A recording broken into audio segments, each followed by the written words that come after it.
परिवार Jaiswal coaching centre पर powered by शिक्षक प्रकाश है।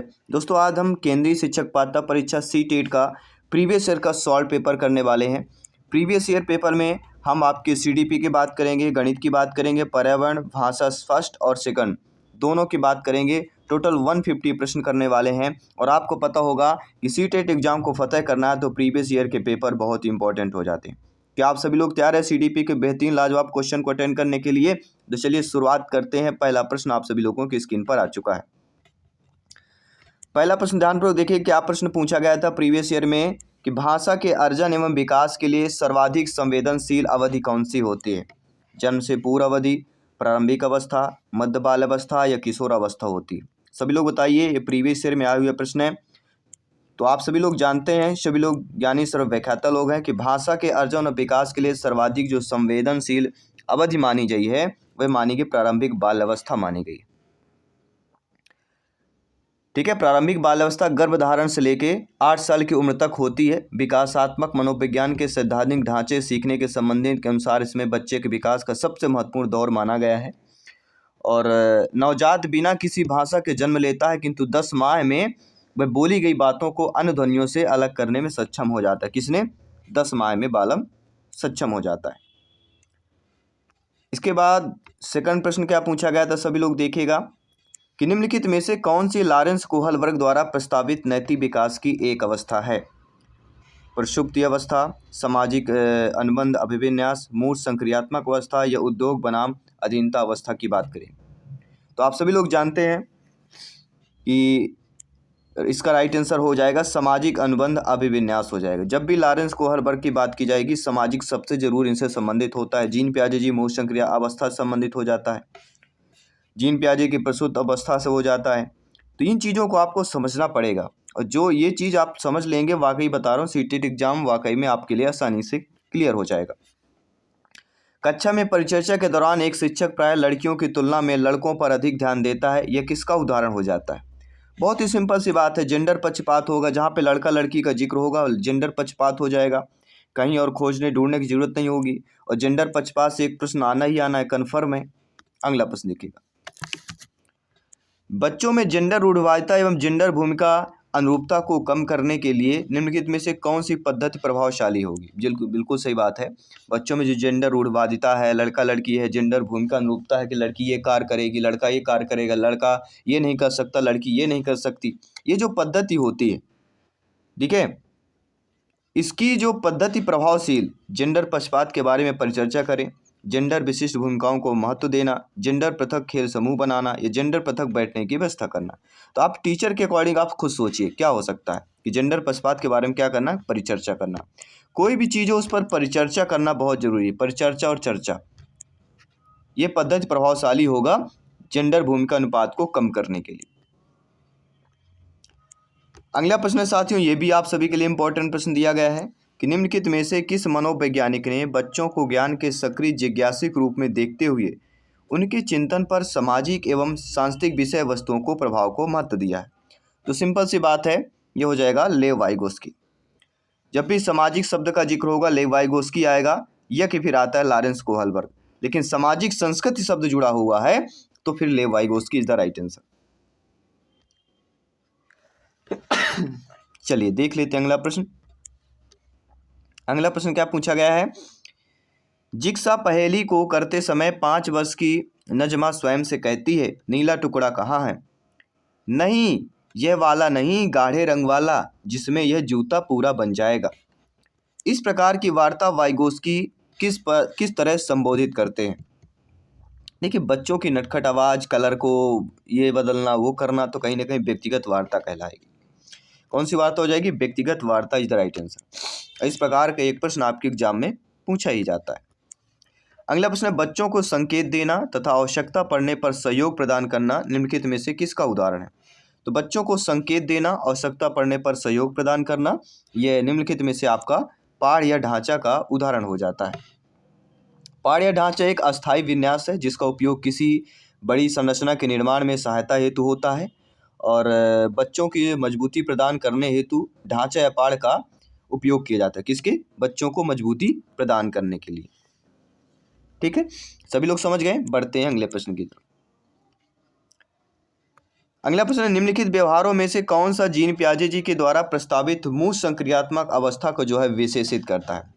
जीन पियाजे जी की मूल संक्रियात्मक अवस्था मतलब तृतीय अवस्था जो लेके 7 से लेके 11 अवस्था की अवस्था कहलाती है। ये आप तो इतना जानते होंगे सभी लोग। जब इतना जान गए होंगे तो आंसर भी आप सभी को पता हो गया होगा कि संरक्षण, कक्षा और समावेशन इज द राइट आंसर। किसी भी प्रश्न पर अगर डाउट है बेफिक्र आप लोग कमेंट कर सकते हैं, फीडबैक कर सकते हैं। अगला प्रश्न आप लोगों के स्क्रीन पर है। बच्चों के संज्ञानात्मक विकास के संदर्भ में निम्नलिखित में से कौन से पियाजे जी की संरचना है। बच्चों के संज्ञानात्मक विकास के संदर्भ में देखा जाए तो पियाजे जी के यहाँ पे क्या पूछा गया है, पियाजे जी की संरचना पूछी गई और संरचना स्कीमा कहलाती है। कई बार इससे पूछा जाता है क्योंकि आप ये जानते हैं स्कीमा एक क्या है, रूपरेखा या मॉडल के रूप में एक योजना या सिद्धांत का प्रतिनिधित्व करता है। पियाजे द्वारा जो प्रतिपादित संज्ञानात्मक विकास का सिद्धांत है उसमें मानव बुद्धि की प्रवृत्ति और उनके विकास को संबंधित एक विशद सिद्धांत माना गया है। ठीक है, चलिए बढ़ते हैं अब अगले प्रश्न की तरफ। अगला है, आकलन का प्राथमिक उद्देश्य क्या होना चाहिए। आप खुद सोचिए, आप बच्चों को पढ़ा रहे हैं तो आकलन का प्राथमिक उद्देश्य क्या होगा। आपका प्राथमिक उद्देश्य क्या होगा अगर बच्चों को आकलन करना हो, खुद सोचिए। वह होगा संबंधित अवधारणाओं के बारे में बच्चों की स्पष्टता तथा भ्रांतियों को समझना। क्या होगा, जो संबंधित अवधारणाएं होती हैं उनमें बच्चों में स्पष्टता लाना और उनकी जो भ्रांतियां हैं बच्चों में जो गलत फहमियाँ हैं उनको समझना, क्योंकि आप आकलन करने जा रहे हैं। अगला प्रश्न देखिएगा, निम्नलिखित कथनों में से कौन सा बुद्धि के बारे में सही नहीं दिया गया है। देखिए बुद्धि की बात करते हैं। बुद्धि एक निश्चित योग्यता है जो जन्म के समय ही निर्धारित हो जाती है। बुद्धि को मानकीकृत परीक्षणों के प्रयोग में सटीक रूप से मापा एवं निर्धारित किया जाता है। बुद्धि एक एकात्मक कारक तथा एकाकी विशेषक है। बुद्धि बहुआयामी तथा जटिल योग्यताओं के एक समूह है। अब इनमें से बताइए कौन सा होगा। देखिए बुद्धि एक बहुआयामी नहीं, बुद्धि एक क्या होता है, बुद्धि एक प्रकार की सामान्य योग्यता है जिसके द्वारा व्यक्ति विभिन्न परिस्थितियों को समझता है और उसके अनुसार अपने व्यवहार को यथोचित परिवर्तन करता है। बुद्धि के सहारे ही वह विभिन्न समस्याओं को सुलझाकर व्यवहारिक जीवन में सफल प्राप्त करता है। और बुद्धि बहुआयामी है, जटिल योग्यताओं का एक समूह है। तो बुद्धि क्या है, बहुआयामी है और जटिल समूह का एक योग्यताओं का समूह है। तो यहाँ पे क्या हो जाएगा, D option is the right answer, जो बुद्धि के बारे में सही दिया गया है। अगला प्रश्न है साथियों, सभी लोग ध्यानपूर्वक देखिएगा। जिनका सपना अध्यापक अध्यापिका बनना सभी लोग कमेंट कीजिएगा। सभी मित्रों को जय हिंद, वंदे मातरम। साथियों रूही हमेशा समस्या के एकाधिक समाधानों के बारे में सोचती है। इनमें से काफ़ी समाधान मौलिक होते हैं। रूही किन गुणों का प्रदर्शन कर रही है। रूही एक बालिका है जो हमेशा समस्या के एकाधिक समाधानों के बारे में सोचती है। मतलब एक ही समस्या के समाधान अनेक हो, समस्या एक समाधान अनेक, अर्थात सृजनात्मक विचारक वाली है। किन गुणों का प्रदर्शन कर रही है, सृजनात्मक गुणों का। सृजनात्मक विचार मतलब गुण। First option is the right answer हो जाएगा।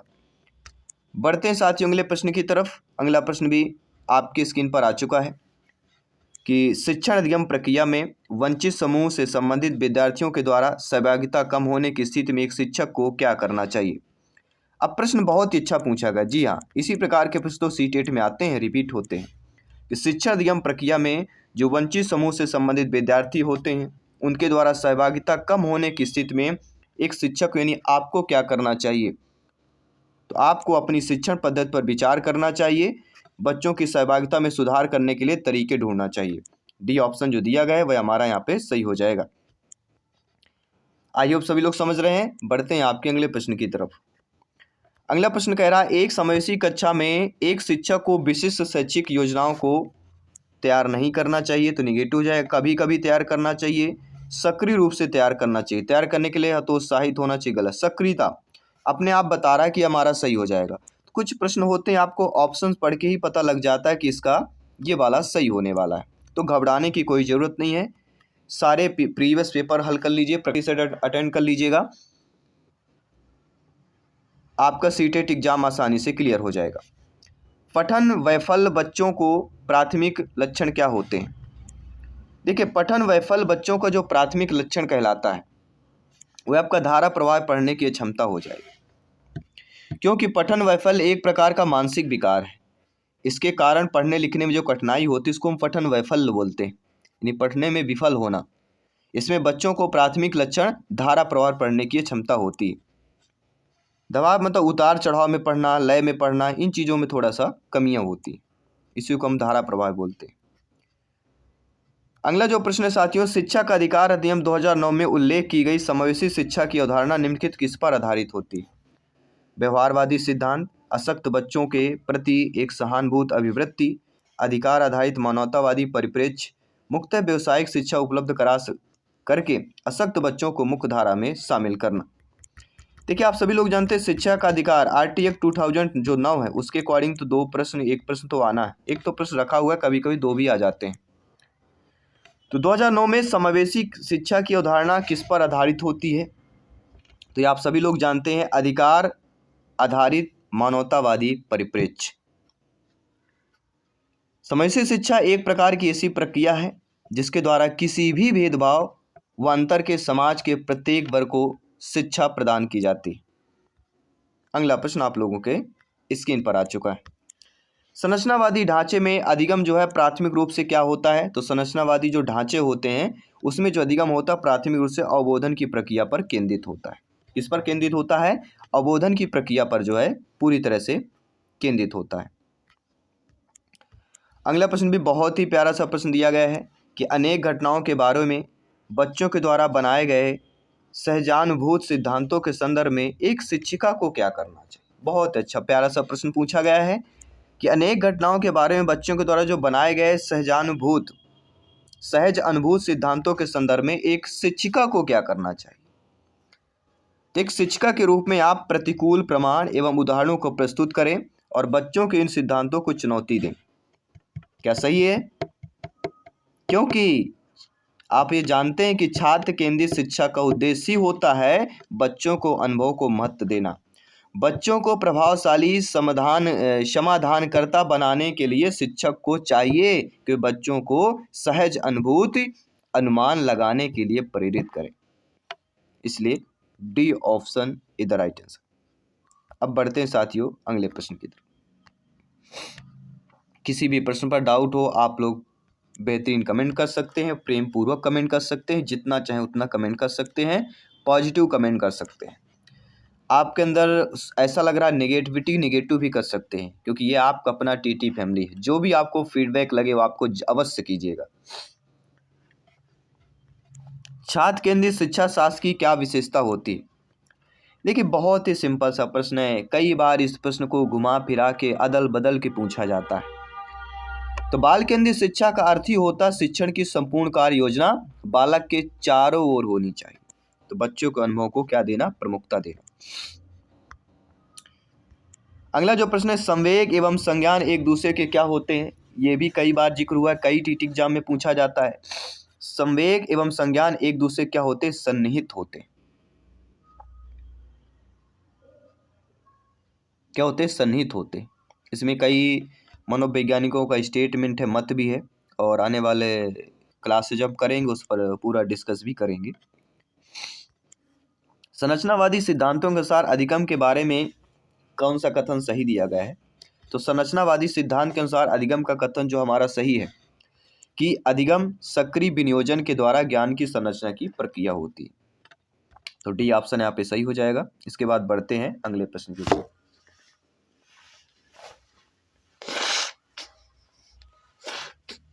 चलिए ध्यानपूर्वक देखिए सभी लोग, हर एक प्रश्न को अटेंड कीजिए, प्रश्नों को अटेंड कीजिए, समझिए, क्योंकि जितना ज़्यादा समझेंगे वो आपके एग्जाम के लिए उतना ही बेहतर होने वाला है और बेहतरीन होने वाला है। अगला प्रश्न है, विद्यार्थियों को स्पष्ट उदाहरण और गैर उदाहरण देने का क्या परिणाम होता है? अगर बालक बालिका को अगर आप स्पष्ट उदाहरण और गैर उदाहरण देते हैं तो उसका परिणाम रिजल्ट क्या मिलता है? बहुत ही अच्छा प्रश्न पूछा गया था। यानी अवधारणात्मक परिवर्तनों को प्रोत्साहित करने के लिए यह एक प्रभावशाली तरीका होगा। फर्स्ट ऑप्शन सही हो जाएगा। तो अब आपको पता चल गया है ना, हमने जो कल एक कंटेंट बनाया था कि सी-टेट को क्वालिफाइड कैसे करें। अगर आपको उसने बेहतरीन अच्छे तरीके से देखा होगा तो समझ जाएंगे किस प्रकार के प्रश्न पूछे जाते हैं। बच्चों को अधिगम गतिविधियों में भागीदारी करने के लिए लगातार पुरस्कार देना व दंड का प्रयोग करने के लिए क्या प्रभाव पड़ता है? देखिए, बच्चों का दंड और अभिविन्यास जो है उससे एक प्रश्न तो आना ही है, आप जानते हैं। तो इसके लिए क्या प्रयोग करना, एक प्रभाव पड़ता है, तो वह कहलाएगा अधिगम के बच्चों की स्वाभाविक अभिरुचि तथा जिज्ञासा कम होती है। डी ऑप्शन इधर राइट आंसर हो जाएगा।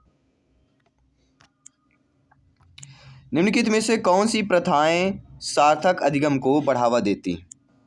ऐसी प्रथा बताइए जो सार्थक अधिगम को बढ़ावा दे, निरर्थक नहीं, जो सार्थक अधिगम हो उसके लिए बढ़ावा देती हो, वह आपकी प्रथाएं बताना है हमारे।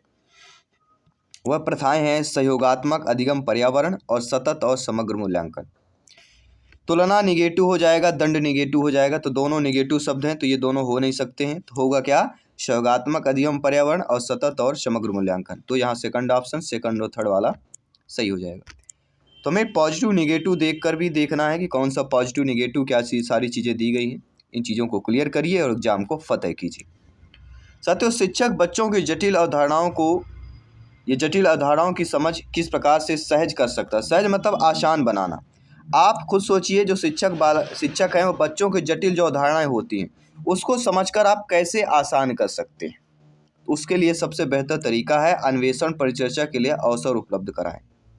अवसर शब्द अगर कहीं ना कहीं दे रहे हैं, ये पॉजिटिव है बच्चों के संदर्भ में, क्योंकि शिक्षक जो होता है बच्चों की जटिल अवधारणाओं के समझ को अन्वेषण और परिचर्चा के लिए अवसर उपलब्ध करके सहज और आसान कर सकते हैं। इसलिए डी ऑप्शन इधर राइट आंसर हो जाएगा।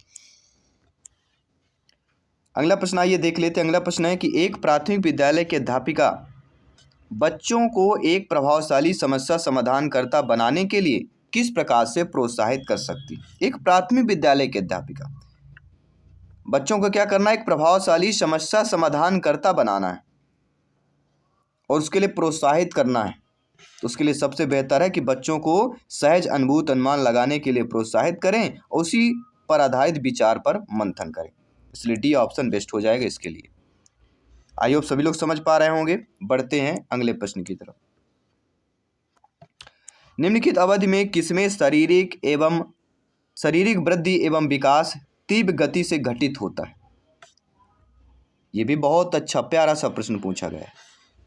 शैशवावस्था, प्रारंभिक बाल्यावस्था, मध्य बाल्यावस्था, किशोरावस्था, किशोरावस्था, वयस्कता। वह अवधि जिसमें शारीरिक वृद्धि एवं विकास तीव्र गति से घटित होता है, वह हमारी अवधि शैशवावस्था और प्रारंभिक बाल्यावस्था कहलाती है। 1 मार्च से 2 वर्ष तक की अवधि शैशवावस्था है और प्रारंभिक बाल्यावस्था 2 से 6 वर्ष है। और इसमें बच्चों की आत्मनिर्भरता में उत्तरोत्तर वृद्धि होती है। ठीक है, तो फर्स्ट मंथ से लेके 2 ईयर्स तक ये हमारी कहलाती है शैशवावस्था। 2 ईयर से 6 ईयर बाल्यावस्था हो, प्रारंभिक बाल्यावस्था कहला जाती है। ठीक है, तो इन चीज़ों को समझना है। पढ़ते हैं अगले प्रश्न की तरफ। कौन सा विकास का सिद्धांत नहीं? तो आपने पढ़ा होगा, विकास जीवन पर्यंत होता है, विकास परिवर्त होता है, यानी परिवर्तन होता रहता है, विकास अनुमानसिकता एवं पर्यावरण दोनों के द्वारा प्रभावित होता है, विकास सार्वभौमिक है, सांस्कृतिक अंदर में प्रभावित नहीं करता। ये दोनों चीज़ें गलत दी गई, क्योंकि जब बालक एक अवस्था से दूसरी अवस्था में प्रवेश करता है तो उसमें काफ़ी परिवर्तन होता है और ये परिवर्तन विभिन्न प्रकार के सिद्धांत का अनुसरण करते हैं। विकास का सिद्धांत के अनुसार विकास सार्वभौमिक है, लेकिन सांस्कृतिक संदर्भ भी प्रभावित करता है, लेकिन सांस्कृतिक संदर्भ इसमें कह रहा प्रभावित नहीं करता है। इसलिए जो ये पार्ट दे दिया गया, इसलिए इसको नेगेटिव में ले लिया गया। बाकी ये सही है कि विकास सार्वभौमिक है। ठीक है, चलिए बढ़ते हैं अगले प्रश्न की तरफ। व्यक्तित्व भिन्नताओं का प्राथमिक कारण है। व्यक्तिगत विभिन्नता, हम सभी में व्यक्तिगत विभिन्नताएं पाई जाती। कोई भी एक व्यक्ति रंग, रूप, कारण, आवाज़, साउंड, नेचर, बिहेवियर सब सेम नहीं हो सकता। कुछ ना कुछ परिवर्तन होती है और इसी को हम व्यक्तिगत विभिन्नता कहते हैं। और व्यक्तिगत विभिन्नता से 1-2 प्रश्न आना अनिवार्य है CDP में। तो इसका राइट आंसर क्या होगा? प्राथमिक कारण बताना है व्यक्तिगत विभिन्नताओं का। इसका प्राथमिक कारण एक ही होता है, अनुवांशिकता, पर्यावरण के बीच जटिल पारस्परिक क्रिया। ये तो आप सभी लोग समझ गए होंगे। और CDP का 30वां प्रश्न है कि निम्नलिखित में से कौन सा द्वितीयक समाजीकरण एजेंसी का उदाहरण है? तो कभी प्राथमिक पूछा जाता है, कभी द्वितीयक पूछा जाता है। तो समाजीकरण की एजेंसी से एक प्रश्न आना अनिवार्य है। तो अगर यहाँ पे द्वितीयक पूछा गया है तो द्वितीयक हमारा होता है विद्यालय एवं मीडिया होता है। ठीक है, तो प्राथमिक कौन होगा यह आप लोग हमें कमेंट करके बताएंगे। प्राथमिक एजेंसी क्या होगी? समाजीकरण की, सभी लोग बताइएगा। क्योंकि सभी लोग जानते हैं प्रत्येक शिशु जन्म के समय एक संगठित शारीरिक ढांचा मात्र होता है, वह ना तो अपने बारे में जानता और ना ही समाज के बारे में। लेकिन बालक को समाजीकरण की प्रक्रिया में पहला एजेंसी परिवार को मानते हैं, फैमिली को मानते हैं। द्वितीय सामाजिक एजेंसी विद्यालय और मीडिया को मानते हैं। ये चीज़ें क्लियर हुई। अब बढ़ते हैं आपके दूसरा हमारा है गणित मैथ्स की तरफ बढ़ते हैं।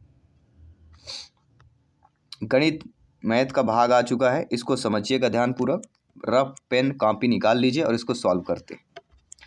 3 ब्रांड हैं ABC। पेन क्रमशः 10, 12, 24 के पैकेटों में उपलब्ध है। यदि एक दुकानदार को तीनों प्रकार के पेन समान संख्या में खरीदने हैं, उसके द्वारा खरीदे जाने वाले पैकेटों की न्यूनतम संख्या क्या होगी? कम से कम संख्या बताना। देखिए ब्रांड ए की पेन में देखिए 10 है, थोड़ा सा मैं इसको इरेज कर देता हूँ, ये 10 है। ब्रांड बी में 12 है और सी में 24 है। ठीक है, अब क्या करना है, 10, 12, 24 का एलसीएम ले लीजिए। सभी लोग एलसीएम ले लीजिए। 10, 12, 24 का एलसीएम क्या निकल के आएगा? 120 आएगा। देखिए सभी लोग 120 एलसीएम आ रहा है इनमें कि नहीं आ रहा? 120 एलसीएम निकालिए सभी लोग। तो ब्रांड ए में पैकेटों की संख्या क्या हो जाएगी? 120। ब्रांड ए में पहला क्या है? 10 है, तो 120/10 कर दीजिए, तो पहले में आ गया 12। उसी प्रकार आपको क्या करना है, 120 दूसरे में 12 है तो कर लेंगे, इसमें आ जाएगा 10। ठीक है, और 120/24 करेंगे तो इसमें क्या आ जाएगा? 5। तो 10 क्या निकल के आ गया? 12, 10, 5। हमारा क्या निकल के आ गया? 12, 10, 5 निकल के आ गया। ठीक है, तो 12, 10, 5 किस में दिया गया? देखिए किस ऑप्शन में, देखेंगे डी ऑप्शन दिया गया, वह हमारा सही हो जाएगा। बहुत एलसीएम निकालिए और राइट आंसर निकालिए, बस कुछ ज़्यादा नहीं करना। एक वर्ग की भुजा 4 सेंटीमीटर दी गई है, इसे काटकर 4 बराबर वर्गों में विभाजित कर देना है। प्रत्येक छोटे वर्ग का क्षेत्रफल क्या होगा? बहुत ही सिंपल सा प्रश्न। अब मान लीजिए कोई एक वर्ग दिया गया है, ये वर्ग है, ठीक है। वर्ग की प्रत्येक भुजा में देखिए यहाँ पे 4 बराबर भागों में विभाजित करना है, यानी ये 4 बराबर भाग विभाजित हो गए।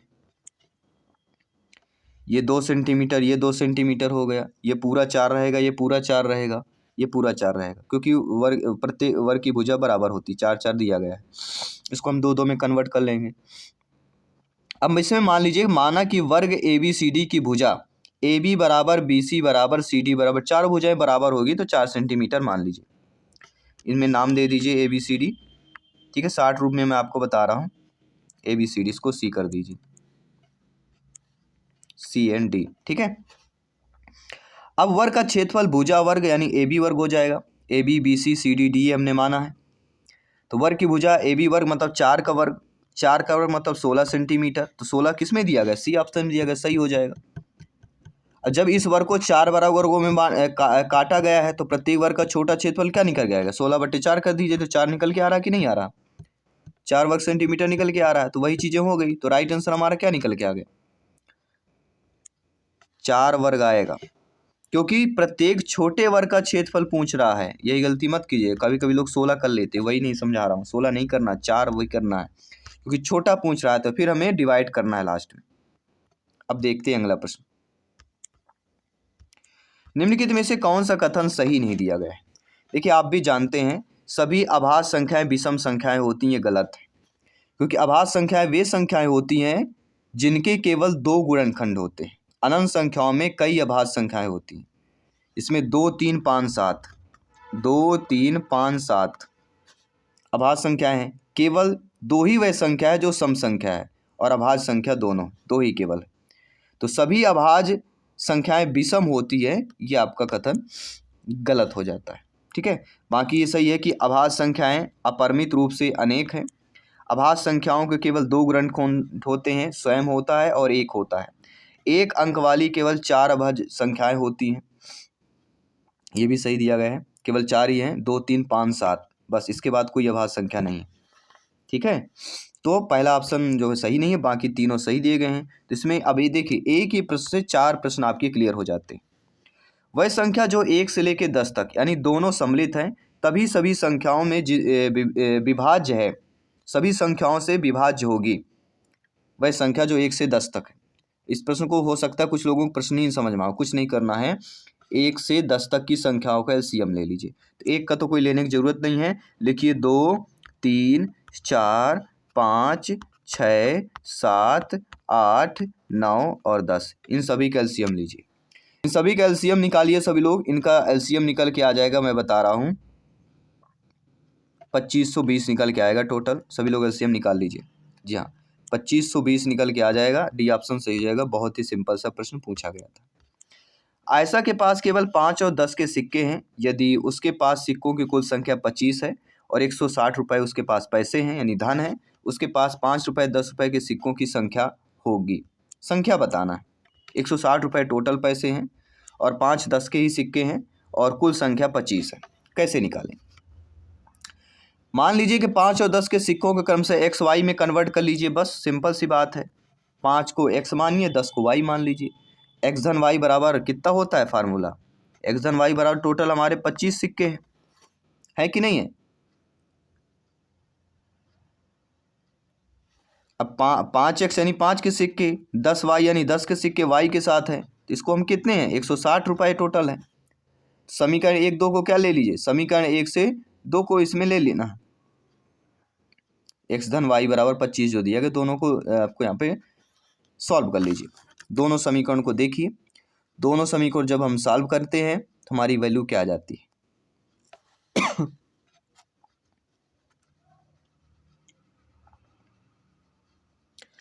चलिए, समीकरण 1 2, एक्स धन वाई बराबर 25 और एक्स धन, इसको हम काट भी सकते हैं। 5 एकम 5, 5 दूनी 10, तो एक्स धन 2 वाई बराबर निकल आएगा।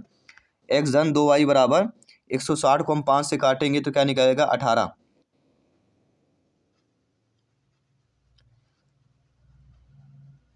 कितना निकल के आ जाएगा? 32 निकल के आएगा ना। जी हाँ, 32। तो एक्स धन लिखिए सभी लोग, एक्स धन 2 वाई बराबर 32। यह हमारा समीकरण 2 है।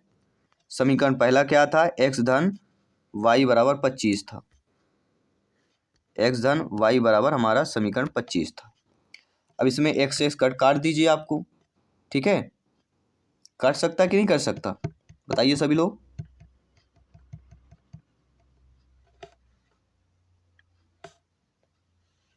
सभी लोग बताइए, क्या कट सकता है कि नहीं कट सकता? सभी लोग अच्छे से बताइए।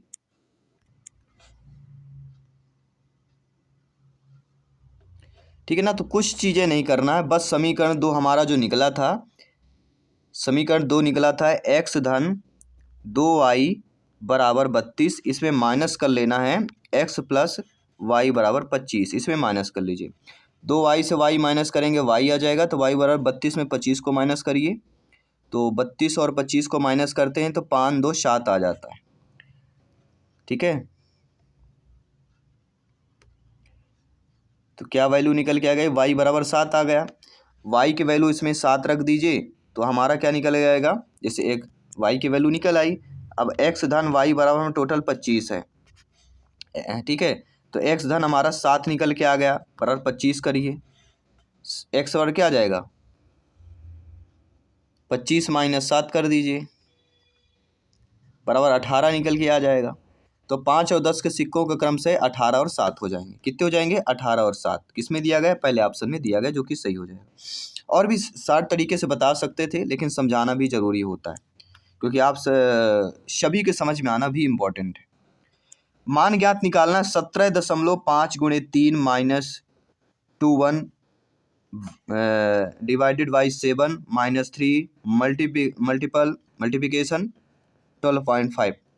17.5 गुणे 3 ऋण 21 भागे 7 ऋण 3 गुणे 12.5। ये हमारा प्रश्न दिया गया है, इसका मान निकालना है। तो देखिए, बहुत ही सिंपल सी बात है, आपको कुछ नहीं करना है। 17.5 गुणे 3 माइनस 3 गुणे 12.5। बोर्ड मास का रूल आपको पता होना चाहिए। ठीक है ना? उसके अकॉर्डिंग हम सॉल्व कर लेते हैं। तो यह आ जाएगा हमारा 52.5 माइनस 3 माइनस 37.5 बराबर 12।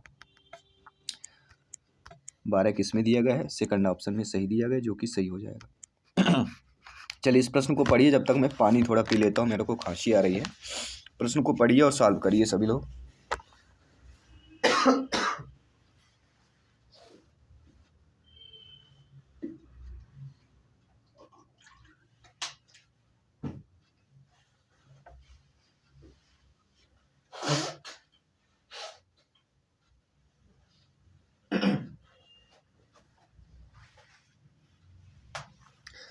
चलिए बहुत बहुत धन्यवाद, आपने पढ़ा इस प्रश्न को। आई होप सभी लोग समझ भी गए होंगे। प्रश्न हमारा बहुत ही सिंपल तरीके से पूछा गया है कि एक बाग के वृक्षों में नीम के वृक्षों की संख्या 1/6 भाग है।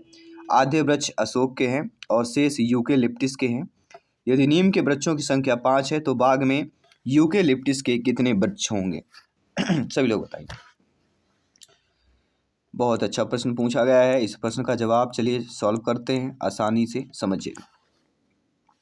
मान लीजिए कि बाग में वृक्षों की कुल संख्या n है। n संख्या मान लीजिए,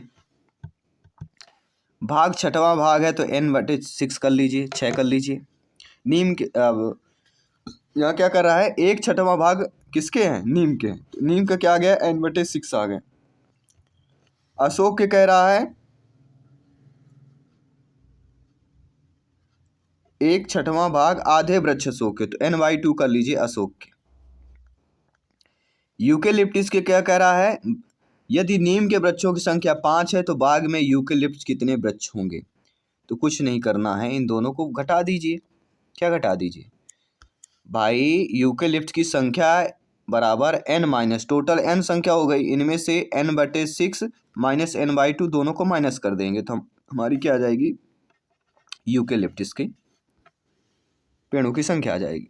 चलिए इसको सॉल्व करिए। नीचे एलसीएम हमारा 12 आ जाएगा, ऊपर आएगा 4n।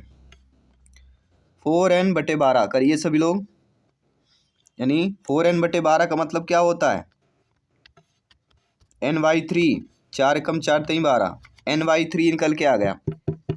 यानी कि प्रश्न हमारा क्या कह रहा है, यदि नीम के वृक्षों की संख्या n/6 बराबर 5 हो तो n बराबर क्या आ जाएगा? 30। और यूकेलिप्टिस का हमने क्या निकाला? n/3 निकाला था। 30/3 = 10। यूकेलिप्टिस की संख्या कितनी आ गई? 10 आ गई। n/6 कर लीजिए। 30/6 करेंगे तो 6 पंचे 30, नीम की 5 निकल के आ रही कि नहीं आ रही? आ रही। अब बोलेंगे n/2 करेंगे तो क्या आ जाएंगे? अशोक के वृक्ष 15 आ जाएंगे। ठीक है, तो अशोक के पूछे जाते तो 15 करते हैं। यूकेलिप्टिस के यहाँ पे क्या आ रहे हैं? 10 पूछा जाता है। अगर नीम के वृक्ष पूछे जाते तो कितने होते? 30/5 कर लीजिए।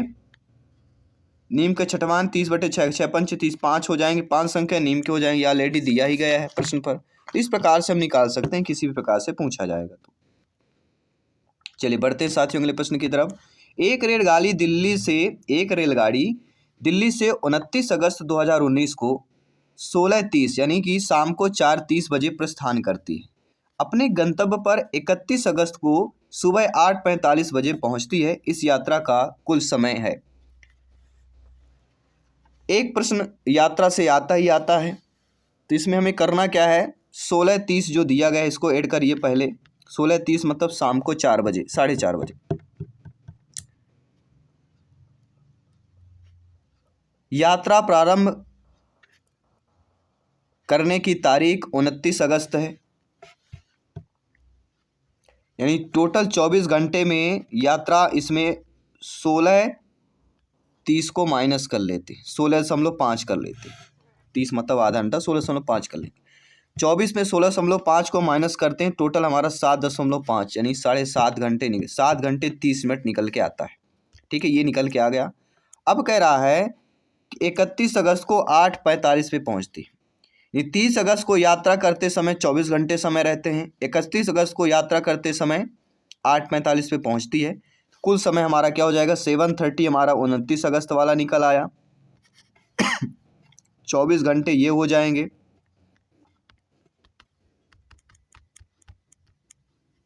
क्योंकि पूरे 30 अगस्त को 24 घंटे पूरा गिना जाएगा ना, 24 कर लेंगे।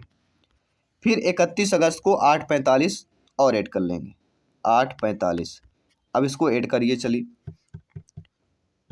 टोटल कितने हो जाएंगे, 24 8 8 7 15 24, ये निकल आएगा। यहाँ से ऐड करिए, मिनट से ऐड करिए, 5 4 3 7 75 मिनट हो जाएंगे।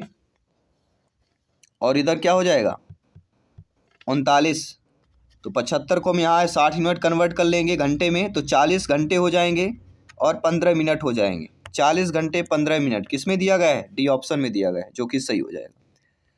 कोई दिक्कत आई है, बिल्कुल नहीं आई होगी। और ऐसे एक प्रश्न आएगा, ये ध्यान रखना है। बढ़ते अगले प्रश्न की तरफ।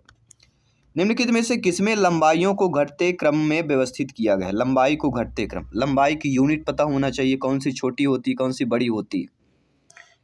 जिसमें देखिएगा 8500 mm, फिर 80 dm, 8 सेंटीमीटर, 800 सेंटीमीटर, 8 mm और 8 m। मतलब क्या ये घटता क्रम है। तो सबसे पहले होता है 8500 मिलीमीटर। इसको हम क्या मीटर में सभी को कन्वर्ट करना पड़ेगा पहले। तो 8500 बटे 1000 करिए, आएगा 8 इसका हम कन्वर्ट कर लेते, इसका आएगा 8.5 मीटर। दूसरे का 80 dm और 8 सेंटीमीटर।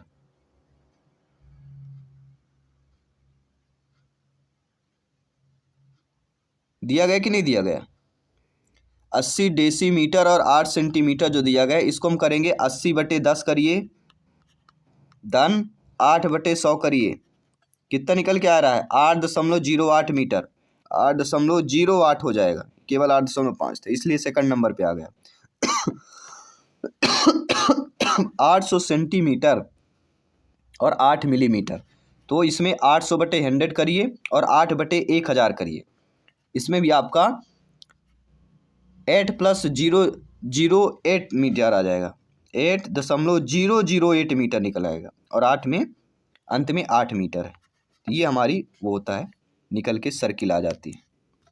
मीटर में कन्वर्ट करेंगे, इसका हमारा टोटल निकल के आ गया 8.5 मीटर, इसका निकल के आ गया 8.08 मीटर, इसका दोनों का निकल के आ गया 8.008 मीटर और ये आएगा 8 मीटर। तो हमारा क्या घटते क्रम हो गया कि नहीं हो गया। ठीक है, बढ़ते क्रम होता तो पहले ये होता 8 मीटर, फिर ये होता 800 सेंटीमीटर, 8 मिलीमीटर, फिर 80 डेकामीटर। और तो डेकामीटर को हम कैसे कन्वर्ट करते हैं, डेकामीटर मतलब 80 बटे 10 कर देना है, और 8 सेंटीमीटर है तो 8 बटे 100 कर देना है। ठीक है, मीटर में कन्वर्ट कर लीजिए।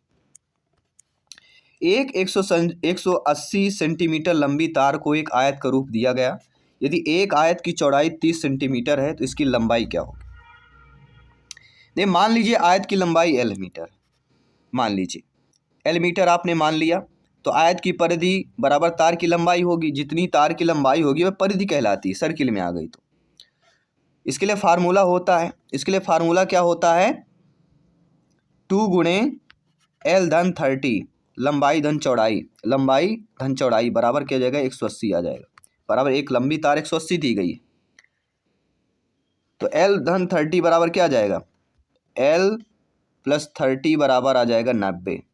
180 बटे 2 करेंगे तो 90 आ जाएगा ना। तो L बराबर क्या हो जाएगा 90 - 30 करिए, 90 - 30 करिए तो 60 निकल के आएगा। तो L हमारा कितना आ जाएगा 60 निकल के आ गया। L की वैल्यू क्या आ जाएगी 60 सेंटीमीटर, और चौड़ाई हमारा दी गई है, चौड़ाई तो ऑलरेडी हमारा 30 दिया गया है, तो 60 आंसर हो जाएगा। लंबाई पूछा गया, चौड़ाई ये हो जाएगी, और दोनों को गुणा करिए, 6 × 3 = 18, 180 सेंटीमीटर आ जाएगा। ठीक है, तो दोनों चीज़ों से, दोनों पहलुओं से हमारा ये भी देख लेना, आंसर सही होना चाहिए। कक्षा 11 के छात्रों को 44 लिखने के लिए कहा गया, तो कुछ नहीं 404 लिखा। तो अध्यापक के रूप में आप इसको कैसे संबोधित करेंगे। तो बच्चा आपने 11 लिखे तो बच्चे क्या लिख दिए 44 समझ गए। 11 के कक्षा 11 के छात्रों को लिखा गया कि आप 44 लिखिए, तो कुछ बच्चे 404 लिख देते। 11 के छात्र हैं, ये भी ध्यान रखना। तो 11 के छात्र हैं, तो इसके लिए आप क्या करेंगे, किस प्रकार का आंसर देंगे 11 के छात्रों को, सभी लोग बताइए। इसमें आप उन्हें मूर्त पदार्थ विनिमय नियम समझाएंगे। क्या बनाएंगे, मूर्त पदार्थ एक विनिमय नियम होता है, उसको फिर आपको समझाना है। चलिए बढ़ते हैं अगले प्रश्न की तरफ। गणित के प्राथमिक पाठ्यक्रम में प्रतिचित्रण का परिचय देने का प्रमुख प्रयोजन क्या होता है? इसके लिए प्रमुख प्रयोजन होता है त्रिविम विचार क्षमता को प्रोत्साहन देना। प्रोत्साहन अपने आप में एक पॉजिटिव शब्द है, यह हमें देखना है। और अनुपातिक विवेचन को प्रोत्साहन करना, सरल रुचिकर बनाना विषय को, ये भी सही है, लेकिन निरस्ता को समाप्त कर देना ये गलत हो जाएगा। और सरल विषय को सरल और रुचिकर बनाना ये प्रतिचित्रण के लिए थोड़ा सा सही नहीं है। तो प्रतिचित्रण के लिए क्या क्या सही होता? प्रतिचित्रण के लिए गणित पाठ्यक्रम का भाग है, प्रतिचित्रण में तथ्य और अधिक स्पष्ट हो जाते हैं। तो ए और बी जो ऑप्शन दिया गया है वो यहाँ पे सही हो जाएगा। इसके बाद बढ़ते हैं अगले प्रश्न की तरफ। अगला प्रश्न कह रहा है एनसीएफ 2005 राष्ट्रीय पाठ्यचर्या की रूपरेखा नेशनल करिकुलम फ्रेमवर्क 2005 के अकॉर्डिंग इनमें से कौन से विषय प्राथमिक विद्यालय में गणित पाठ्यक्रम का भाग नहीं? देखिए, चौपड़, सममित, प्रतिरूप ये गणित का पाठ्यक्रम का भाग है, लेकिन अनुपात भाग नहीं, क्योंकि यह कह रहा है कि इसका मुख्य उद्देश्य होता है बच्चों की गणितीय क्षमताओं को विकास करना। तो प्राथमिक विद्यालय के पाठ्यक्रम में गणित के भाग में अनुपात को शामिल नहीं किया गया है। सूत्र का प्रयोग किए बिना अध्यापक निम्नलिखित में से किन साधनों शिक्षण अधिगम सामग्री का प्रयोग यह दर्शाने के लिए कर सकता है कि भिन्न आयामों वालों दो आयतों का क्षेत्रफल समान हो सकता है? किसके अकॉर्डिंग कर सकता है?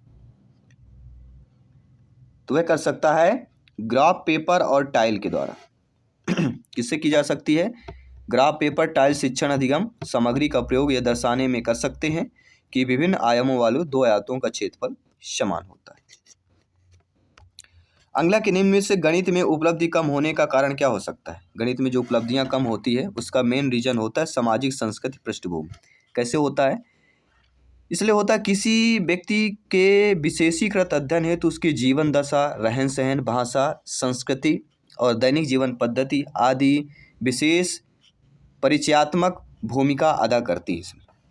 बढ़ते अगले प्रश्न की तरफ। यह समझाने के लिए कि 1/4 1/3 से छोटा है, निम्नलिखित में से कौन सी योजना सबसे अधिक उपयुक्त होगी?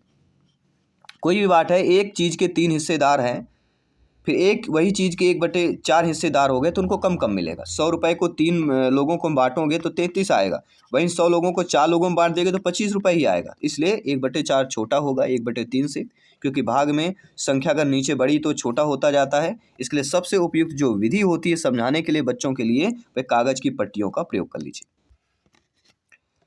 अगला है प्राथमिक कक्षाओं में बच्चों को गणित पढ़ाने के लिए बनाई जाने वाली पाठ्य योजना का कौन सा अति महत्वपूर्ण पहलू माना जाता है? उसके लिए माना जाता है विद्यार्थियों को अवसर देना, वो संकल्पनाओं को भी संरचना कर सके। अवसर देना, ये चीज़ें पकड़ना है, कुछ शब्दों को पकड़िए और सटीक आंसर पाइए। अगला निम्नलिखित में से किसे संरचनात्मक रचनावादी गणितीय कक्षा कक्ष का लक्षण नहीं माना जाता? देखिए, आप सभी लोग ज्ञानी सर्वव्याख्याता लोग हैं और आप सभी लोग भावी अध्यापक अध्यापिकाएं हैं, तो इतना तो भली भांति आप लोग जानते हैं, समझते हैं कि गणित के अधिगम में भाषा संवादों की भूमिका पर उचित ध्यान दिया जाता है। बिल्कुल सही बात है। अध्यापक स्वीकार करता है कि दी गई अननोन क्रिया को विभिन्न विद्यार्थी अलग अलग प्रकार से समझ सकते हैं, ये भी सही है। प्राथमिक स्तर पर आकलन के लिए विषय परक प्रकार की परीक्षा का उपयोग किया जाता है। गणित और दूसरे पाठ्येतर क्षेत्रों के बीच संबंधों को उजागर किया जाता है। देखिए, रचनावादी गणितीय लक्षण का अगर बोला है तो सी ऑप्शन इसमें नहीं माना गया है सीटेट की तरफ से जो है। बाकी आपके अकॉर्डिंग क्या है, आप लोग भी हमें कमेंट बॉक्स में बता सकते हैं इसका राइट आंसर क्या होगा। और अपना फीडबैक जरूर दे सकते हैं कि कौन सा ऑप्शन इसमें सही होना चाहिए था। ठीक है, चलिए अब बढ़ते हैं अगले प्रश्न की तरफ। निम्नलिखित में से कौन से कथन की सहमति गणित के संरचनात्मक अर्थात रचनावादी दृष्टिकोण से की जा सकती है? सहमति की बात हो रही है, तो सहमत की बात की जा रही है तो कहीं ना कहीं वह आपका मानस दर्शन गणित का महत्वपूर्ण पहलू माना जाता है। क्यों माना जाता है? क्योंकि संरचनात्मक दृष्टिकोण के अनुसार अधिगम एक सक्रिय और सामाजिक प्रक्रिया है। संरचनात्मक दृष्टिकोण क्या है? अधिगम क्या होता है? सामाजिक और संरचनात्मक अधिगम एक सक्रिय और सामाजिक प्रक्रिया है। संरचनात्मक दृष्टिकोण पियाजे के संज्ञानात्मक विकास के सिद्धांत पर आधारित है। और गणित के संरचनात्मक दृष्टिकोण के मानस दर्शन गणित का महत्वपूर्ण पहलू होता है। बढ़ते अगले प्रश्न की तरफ। निम्नलिखित में से कौन सा क्रियाकलाप बच्चों में त्रिविम समझ को विकसित करने के लिए अधिक उपयुक्त होता है? त्रिविम समझ को अगर विकसित करना है उसके लिए अधिक उपयुक्त कौन सा होगा? देखिए, उसके लिए जो अधिक उपयुक्त हो जाता है, यह भी बहुत अच्छी चीज़ें समझने वाली बात है। ये भी कई बार रिपीट हुआ है और एग्जाम में पूछा भी जाता है, इसलिए सभी को अच्छे तरीके से समझना है कि वह होगा बोतल की ऊपरी दस को चित्रित कर देना, त्रिविम समझ। गणित के अधिगम के संबंध में निम्नलिखित में से क्या सही नहीं दिया गया है? देखिए, आप ये भी जानते हैं कि गणित में उत्कृष्ट प्रदर्शन प्रतिभा स्वाभाविक होती है, गलत है। अध्यापक के सीखने वालों के प्रति विचारों को अधिगम परिणामों का प्रभावशाली असर हो सकता है। विद्यार्थियों के सामाजिक आर्थिक पृष्ठभूमि का गणित के निष्पादन पर असर हो सकता है। और विद्यालय में दिए जाने वाले निर्देश की भाषा का असर बच्चे के गणित के प्रदर्शन पर हो सकता है। ये चीज़ें बिल्कुल सही दी गई। लेकिन जो आपका ऑप्शंस कह रहा है 51 में कि गणित में उत्कृष्ट प्रदर्शन की प्रतिभा स्वाभाविक होती है, ये गलत है, क्योंकि सबसे अधिक ध्यान गणित अधिगम पर दिया जाता है। सभी विषयों में सबसे अधिक गणित के अधिगम पर जो है ध्यान दिया जाता है। और प्राथमिक स्तर पर गणितीय अवधारणाएं और प्रक्रियाएं सरल से कठिन की ओर होती हैं, तो गणित में उत्कृष्ट प्रदर्शन की प्रतिभा स्वाभाविक नहीं हो सकती।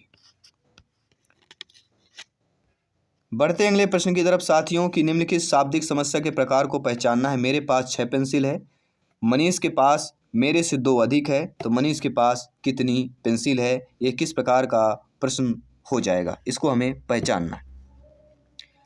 तो किस प्रकार का हमारा प्रश्न कहला जाएगा, सभी लोग बताइएगा। ये हमारा प्रश्न क्या हो जाएगा? तुलनात्मक जमा वाला प्रश्न आएगा। किसके सिवा अधिक है तो जमा घटा, दो चीज़ों को समझना है, जमा कहाँ होगा, घटा कहाँ होगा। अधिक है इसलिए जमा हो जाएगा।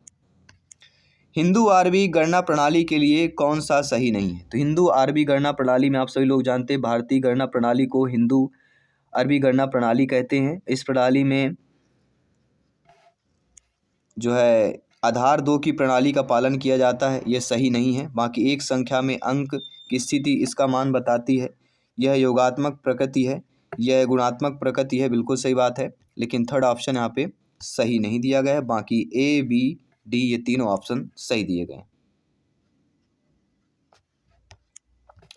प्राथमिक स्तर पर ज्यामिति के अध्यापन के लिए वांछनीय प्रक्रिया पहचानना है। तो आपने देखा होगा प्राथमिक स्तर पर ज्यामिति को जो अध्यापन किया जाता है उसके अकॉर्डिंग अगर हम देखें तो हम ये जानते हैं कि कक्षा 1 में पहुंचने तक बच्चों के हाथों में तालमेल की क्षमता में वृद्धि हो जाती है। अर्थात बच्चों को प्रचुर अवसर दिए जाएं ताकि वे दिक् स्थान की अंतर्दृष्टि समझ को विकसित कर सके। इसके बाद बढ़ते हैं साथियों अगले प्रश्न की तरफ। अगला प्रश्न भी अच्छा सा प्रश्न दिया गया है कि निम्नलिखित में से क्या गणितीय तर्कणा का सूचक है? देखिए, गणितीय तर्कणा का सूचक गणितीय प्रक्रिया के तर्क संगतता के देने की क्षमता कहलाती है। गणितीय प्रक्रिया के तर्क संगतता देने की क्षमता कहलाती है। अब आज देख लेते हैं अगला प्रश्न। अगला प्रश्न में बहुत अच्छा प्रश्न ये भी पूछा गया है, इन प्रश्नों को समझना है और जवाब दीजिएगा, ठीक है। चलिए, सुपर बाजार की मूल्यों की सूची दी गई है। टमाटर, आलू, गाजर, लौकी, मिर्च, नींबू, इनके सभी के मूल्य दिए गए हैं।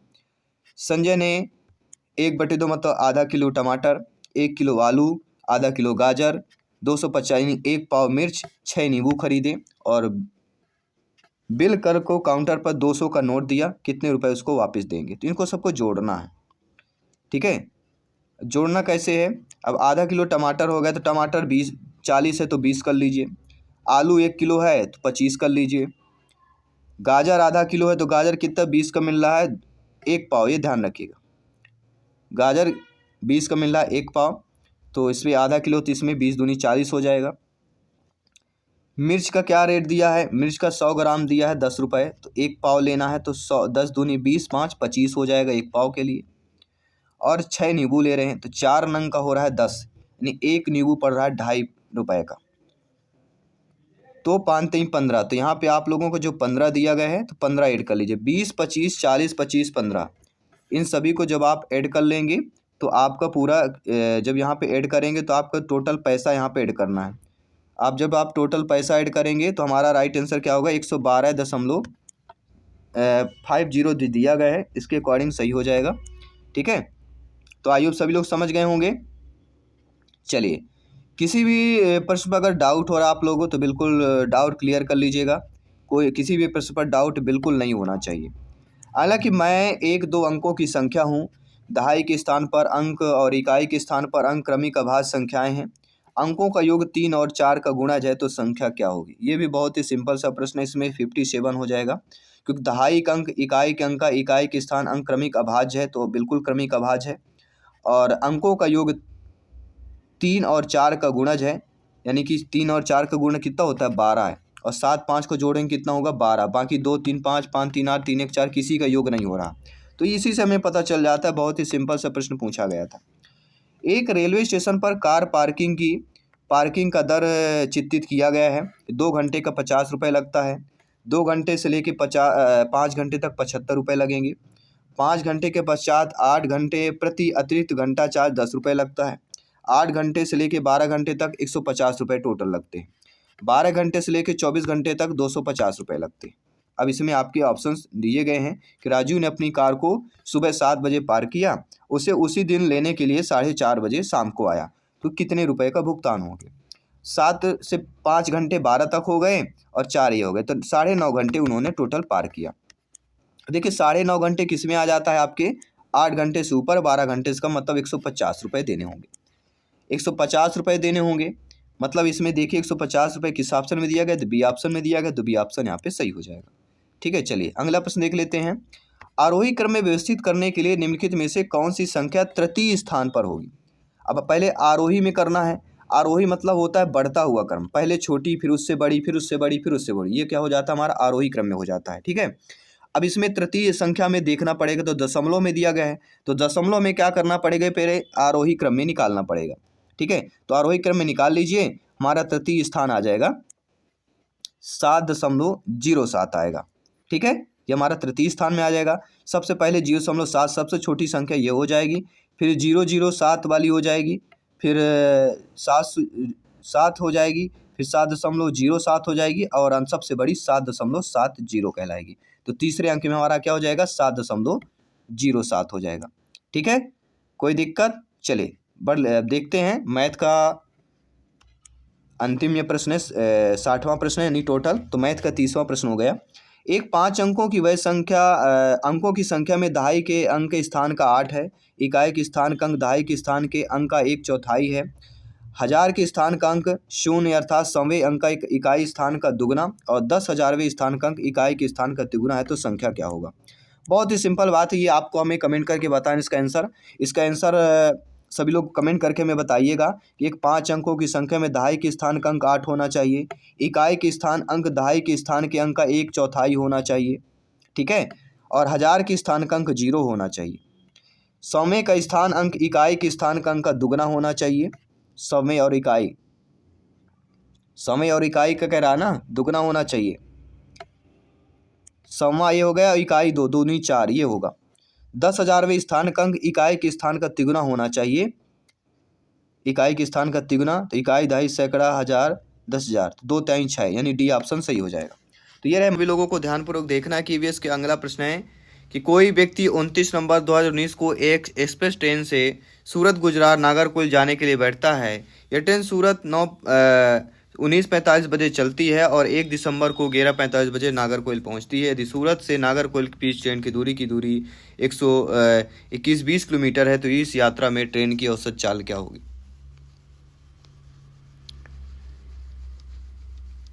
सभी लोग औसत चाल यहाँ पे निकालना है। ठीक है, तो औसत चाल के लिए चाल बराबर कुल दूरी बटे समय होता है, तो दूरी यहाँ पे पहले निकाल लीजिए।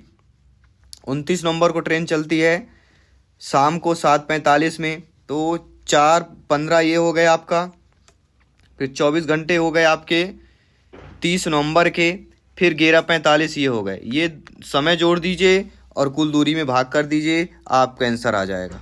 चलिए सभी लोग इतना करके हमें आंसर बताइए। सभी लोग इतना करके फटाफट आंसर करिएगा। हम बढ़ते हैं अगले प्रश्न की तरफ। निम्नलिखित में से कौन सा अंतर्राष्ट्रीय ख्याति प्राप्त वेट लिफ्टर है। ये प्रश्न पूछा गया था, तो कर्णम मलेश्वरी हो जाएगा। इसके बाद ध्यानपूर्वक देखिए, अगला प्रश्न है, नीचे दिया गया कौन सा एक समूह है जो जड़ों का है?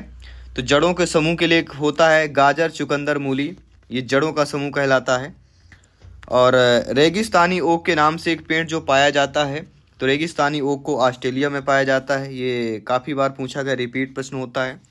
नेपेंथिस के बारे में अक्सर पूछा जाता है कि वह पौधा जो शिकार करता है, इसके विषय में कथन पर विचार करना है। तो नेपेंथिस के बारे में कथन पर विचार करें। नीचे आपके और भी ऑप्शन दिए कि इनमें से कौन कौन से सही होगा। तो नेपेंथिस की अगर बात करते हैं तो यह पौधा ऑस्ट्रेलिया, इंडोनेशिया, भारत के मेघालय में होता है और इसका आकार घड़े जैसा होता है। इसका मुंह एक पत्ते से ढका होता है। केवल दो ही सही कि ये केवल छोटे मकीड़ों को फंसाकर शिकार कर सकता है। यह कीड़े मकोड़ों को खींचने के मोहक आवाज़ निकालते, इसमें फंस जाते हैं, बाहर निकलते हैं, ऐसा कुछ भी चीज़ें नहीं होती हैं। ठीक है, इस पौधे का आकार बड़े होता है, इसका मुंह एक पत्ती से ढका होता है। इस पौधे में एक विशेष प्रकार की खुशबू आती है, ना कि गंध आती है। ठीक है, खुशबू आती है यहाँ पे। खुशबू आने के कारण जो है कीड़े आकर्षित होकर जीव जंतु इसमें प्रवेश कर जाते हैं और फिर फंस जाते हैं। तो यहाँ पे जो पहला ऑप्शन ए और बी वाला सही हो जाएगा, बाकी गलत दिए गए। भारत की आज़ादी से पहले महात्मा गांधी ने जिस दांडी के समुद्र तट पर अपनी प्रसिद्ध यात्रा की थी, वह भारत के किस राज्य में स्थित है? तो वह भारत का राज्य है गुजरात। दांडी यात्रा का जब भी जिक्र होता है गुजरात का नाम अवश्य आता है। ठीक है, और ये 12 मार्च 1930 को की गई थी।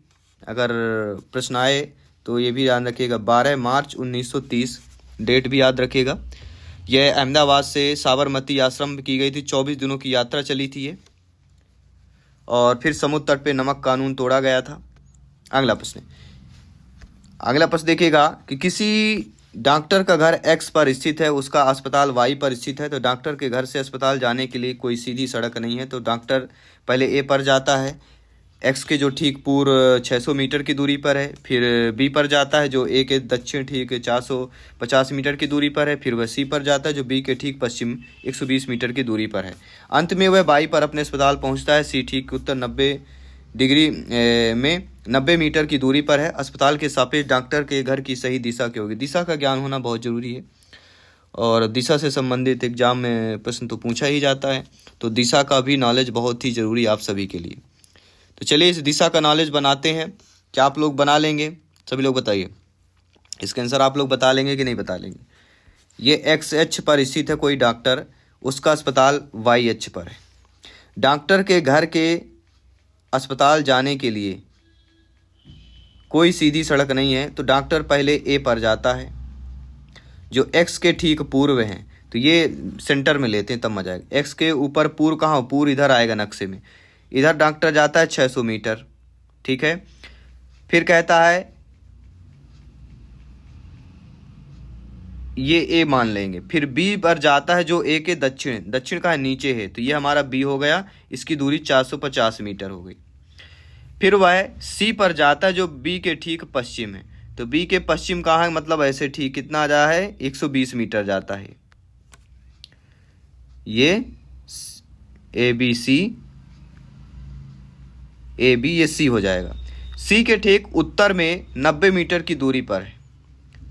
अब यहाँ पे ऊपर जो है 90 मीटर, यहाँ पे ऊपर है 90 मीटर कर देंगे, उत्तर तरफ जाएगा तो 90 मीटर हो जाएगा, लगभग यहाँ तक जाएगा आसपास। तो अस्पताल के सापेक्ष डॉक्टर के घर की सही दिशा क्या होगी? तो डॉक्टर के सर की दिशा उत्तर और पश्चिम, क्योंकि बीच में है ना, उत्तर और पश्चिम दोनों कहला जाएगा। ठीक है, तो राइट ऑप्शन उत्तर पश्चिम यहाँ पे हो जाएगा। कोई भी दिक्कत हो आप लोग कमेंट कर सकते हैं, फीडबैक कर सकते हैं। बढ़ते हैं हम अगले प्रश्न की तरफ। अगला प्रश्न दिया गया है कि चिराव नाच कहाँ के लोग करते हैं? तो चिराव जो नाच होता है वह मिजोरम के लोग करते हैं। तमिलनाडु के निकटवर्ती राज्य बताना है। तो तमिलनाडु के निकटवर्ती राज्य सभी लोग जानते हैं, आंध्र प्रदेश, केरल और कर्नाटक हो जाएंगे। निकटतम राज्य पूछे ही जाते हैं। NCF 2005 के अनुसार निम्नलिखित में से क्या प्राथमिक स्तर पर पर्यावरण अध्ययन शिक्षण का उद्देश्य नहीं होना चाहिए? तो आपको ये पता होना चाहिए कि क्या क्या होना चाहिए, ये भी बहुत ज़रूरी है कि पर्यावरण का उद्देश्य क्या क्या होना चाहिए, क्या नहीं। दोनों प्रकार से प्रश्न पूछे जाते हैं, तो दोनों प्रकार से आपको प्रिपेयर रहना है, तैयार रहना है।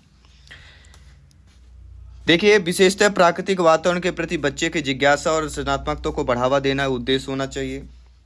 अवलोकन, वर्गीकरण, निष्कर्ष निकालने आदि प्रक्रियाओं के माध्यम से बुनियादी संज्ञानात्मक और गत्यात्मक कौशल प्राप्त करने के लिए खोजबीन से जुड़ी और हाथों से करने वाले कार्यों को बच्चों को संलग्न करना, ये भी सही है। प्राकृतिक, सांस्कृतिक, सामाजिक, पर्यावरण के बीच संबंधों के पहचानने व समझने में बच्चों को प्रशिक्षित करना, ये भी सही दिया गया है। पर्यावरणीय समझ के द्वारा बच्चों में सटीक संख्यानात्मक कौशलों का विकास करना, ये गलत हो जाएगा। सटीक संख्यानात्मक विकास पर्यावरण समझ के द्वारा ये NCF 2005 का उद्देश्य नहीं है, बाकी सारे उद्देश्य हो जाएंगे। पर्यावरण अध्ययन कक्षाओं में कक्षा 3 से 5 के लिए एक विषय क्षेत्र है जो संकलित करता है। तो विषय क्षेत्र है, वह विषय क्षेत्र किसको संकलित करता है, किस प्रकार से संकलित करता है, वह आपका पर्यावरण शिक्षा, सामाजिक अध्ययन, विज्ञान की अवधारणाओं और मुद्दों को संरक्षित करता है। इसके बाद जो अगला प्रश्न है कि निम्नलिखित में से क्या पर्यावरण अध्ययन के संदर्भ में सही दिया गया है। तो पर्यावरण के अंदर संदर्भ में क्या क्या सही चीज़ें दी गई हैं कि 1 से लेकर 2 तक कक्षाओं के लिए भाषा और गणित के माध्यम से पर्यावरण अध्ययन पढ़ाया जाए। किसका? कक्षा 1 से 2 की। बच्चों के पर्यावरण अध्ययन के सीखने के लिए खोजने के द्वारा पर्याप्त समय दिया जाता है। यह क्या इंगित कर रहा है? पर्याप्त समय दिया जा रहा है, इसका मतलब इंगित यही हो रहा है कि कहीं ना कहीं पर्यावरण अध्ययन बाल केंद्रित है। अगला प्रश्न, निम्नलिखित में से कौन सा पर्यावरण अध्ययन पाठ्यक्रम के सुझावित प्रकरणों का उपकरण कहलाता है। तो सुझावित प्रकरणों का उपकरण जो है कौन सा कहला जाएगा, कौन सा ऐसा पाठ है, तो वह जानवर है। पर्यावरण अध्ययन हमारे परिवेश में सामाजिक और भौतिक घटकों की अंतःक्रिया का अध्ययन कहलाता है। और ये आप सभी लोग जानते ही हैं कि इनमें से क्या पर्यावरण अध्ययन के लिए शिक्षक के लिए वांछनीय गतिविधियाँ, वांछनीय और अवांछनीय 2 गतिविधियाँ पूछी जाती हैं। तो वांछनीय यानी पॉजिटिव गतिविधि हमें बताना है। पॉजिटिव गतिविधि वह है कि विभिन्न कक्षाओं के बहुसांस्कृतिक क्षेत्रों को क्या करना चाहिए, संबोधित करना चाहिए। ठीक है, क्योंकि बहुसांस्कृतिक से तात्पर्य सांस्कृतिक विविधता से होता है। सभी की संस्कृतियां विविधताएं होती हैं। निम्नलिखित में से क्या पर्यावरण अध्ययन में बच्चों के द्वारा ज्ञान की रचना में महत्वपूर्ण होता है। देखिए, ज्ञान की रचना में जो महत्वपूर्ण होता है, कहीं ना कहीं बच्चों का सक्रिय भाग लेना, समुदाय के सदस्य और पर्यावरण के अध्ययन की पाठ्यपुस्तक तीनों महत्वपूर्ण होती है। पाठ्यपुस्तक में दी गई व्याख्या परिभाषा से उतना इंपॉर्टेंट नहीं जितना इंपॉर्टेंस इन तीनों से महत्वपूर्ण है। तो पहला ऑप्शन यहाँ पे सही हो जाएगा। इसके बाद अगला प्रश्न पूछा गया कि बच्चों को पर्यावरण अध्ययन सीखने में प्रभावशाली तरीके से जोड़ा जा सकता है। तो क्या क्या प्रभावशाली तरीके से जोड़ा जा सकता है? तो कहानियां जोड़ा जा सकता है, और क्या जोड़ा जा सकता है? वृत्तांत। शिक्षक द्वारा अवधारणाओं को प्रभावशाली, शिक्षकों के द्वारा अवधारणाओं के प्रभावशाली प्रदर्शन।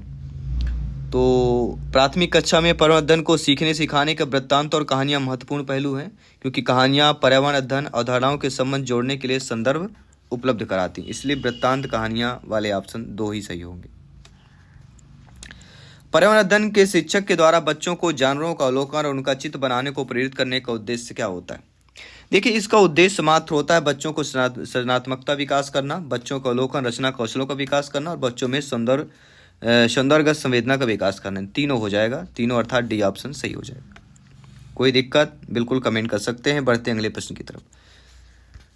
अगला प्रश्न प्यारा सा प्रश्न दिया गया है कि पर्यावरण अध्ययन में शिल्पकला और चित्रकला को समूह में करके सीखने पर बल दिया जाता है। क्यों बल दिया जाता है? करके सीखने पर क्यों बल दिया जाता है? इसका रीजन काफ़ी सारे हैं कि समूह में सीखना कक्षा में सामाजिक अंतरक्रिया को क्या करता है? बेहतर बनाता है। क्या है? सामाजिक अंतर को बेहतर बनाता है। लेकिन ये भी सही है कि समूह में सीखना सहपाठी द्वारा सीखने को प्रोत्साहित भी करता है, बेहतर बनाता है और प्रोत्साहित भी करता है। बी और सी दोनों होंगे। इसके बाद अगला प्रश्न है कि निम्नलिखित में से क्या पर्यावरण अध्ययन को सीखने का सबसे प्रभावशाली संसाधन है? तो सबसे प्रभावशाली संसाधन क्या हो सकता है? परिवार के सदस्य, समुदाय के सदस्य, समाचार पत्र। ये तीनों इंपॉर्टेंट है। ए बी सी सही हो जाएगा। इसके बाद है निम्नलिखित में से सीखने से सिद्धांत का पर्यावरण अध्ययन में अनुसरण होता है। तो सीखने के सिद्धांत में पर्यावरण का जो अध्ययन का अनुसरण होता है वह ज्ञात से अज्ञात की ओर होता है। और इनमें से कौन सा पर्यावरण अध्ययन में सीखने का रचनात्मक आकलन का साधन नहीं है? देखिए, रचनात्मक आकलन का साधन पोर्टफोलियो है, क्रम का निर्धारण मापनी है, वर्णन अभिलेख है। लेकिन वार्षिक उपलब्धि परीक्षण या आपके पर्यावरण अध्ययन के सीखने में रचनात्मक आकलन नहीं होगा। तो ठीक है, चलिए बढ़ते हैं आपके अगले प्रश्न की तरफ। निम्नलिखित में से किसको पर्यावरण अध्ययन में बच्चों के आकलन में दूर करना चाहिए? किसको दूर करना चाहिए? तो हमें बच्चों के उत्तरों को सही या गलत आकलन करने के लिए इससे दूर करना चाहिए। क्योंकि ईवीएस की बात हो रही है। एक कक्षा 5 की शिक्षक एक क्रियाकलाप का संचालन करती हैं जिसमें वे कक्षा के बच्चों को फर्श पर चीनी के कुछ दाने डालने को कहती हैं और उनको चींटियों को आने का इंतजार करने को कहती हैं। बच्चों की इस क्रियाकलाप में अर्थपूर्ण सीखने को मिल सकता है। क्या मिलेगा ऐसी क्रियाकलाप से बच्चों को क्या सीखने को मिलेगा? इस प्रकार के क्रियाकलापों से बच्चों में क्रियाकलाप का अवलोकन होगा, अनुभव साझा होगा और उस पर चर्चा करने को क्या करेंगे? प्रेरित करेंगे। चींटियाँ आएंगी, नहीं आएंगी, आएंगे तो कितना खाएंगी, ये सारे बच्चों के प्रश्न होते हैं। नीचे दिए गए कुछ सूची है। कछुआ, घड़ियाल, कौवा, बतख, मछली, इन पर दूसरों से भिन्न कौन सा है? इस प्रकार का पूछा जाता है, थोड़ा सा सरल भी होता है। देखिए, कछुआ पानी में रह सकता है, घड़ियाल भी रहता है, बतख, मछली, लेकिन कौवा पानी में नहीं रह सकता, तो कौवा इन तीनों से भिन्न है। अगला कॉलम दिया गया है और अत्यधिक भोजन पसंद करने वाले कॉलम है। तो हांगकांग की मैं बात करता हूँ तो हांगकांग में पकाया हुआ सांप। केरल की बात करूँ तो केरल में किसी भी करी के साथ उबला टेपियोका। कश्मीर की बात करूँ, कश्मीर में सरसों के तेल से बनी मछली। और गोवा में क्या है? गोवा में नारियल के तेल से बनी समुंदर की मछली। ये होंगे। छोले भटूरे वाला ऑप्शन कट कर दीजिए। अब नीचे कॉलम भी दिए गए हैं तो आप बोलेंगे सर कॉलम भी बता दीजिए, तो कॉलम हमने जो किया है वो शायद बी ऑप्शन वाला है। ठीक है, चलिए बढ़ते हैं अगले प्रश्न की तरफ। नीचे दिए गए पक्षियों में कौन सी प्रजाति झटके से अपनी गर्दन आगे पीछे करती? तो पक्षियों को संबंधित पूछा ही जाता है और वह मैना है। मैना दक्षिण एशिया के कुछ ही देशों में पाई जाती है। यह एक सर्वाहारी पक्षी है। मैना किस प्रकार का पक्षी है? सर्वाहारी पक्षी है। घरों को नीचे दिए गए विवरण है। राजस्थान में गांव के लोग मिट्टी के घर जिनकी छतें कटीली झाड़ियों की होती है। मनाली में घर बसों के खंभों पर बनाए जाते हैं। लेह में पत्थर के 2 मंजिल घर बनाए जाते हैं। तो विवरण के विचार करना कि सही कथन इनमें से कौन सा दिया गया। देखिए, सही कथन है पहला, राजस्थान और लेह वाला। मनाली वाला थोड़ा सा गलत दिया गया है, क्योंकि आप सभी लोग जानते हैं